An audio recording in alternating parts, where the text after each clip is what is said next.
Терроризм – абсолютное зло, бич современного общества, насилие и запугивание мирных жителей. Страх стал синонимом терроризма.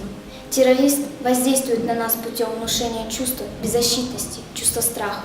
Мы стали бояться ходить в места большого скопления народа, театры, спортивные мероприятия, выставки.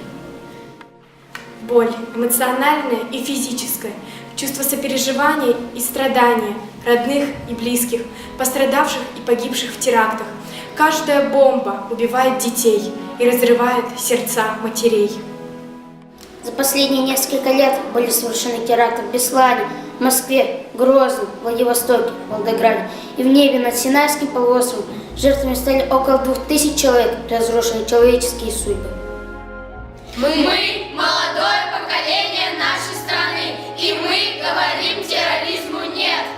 Для нас нет чужой беды. Трагедия отдельной семьи – это трагедия города, округа, страны.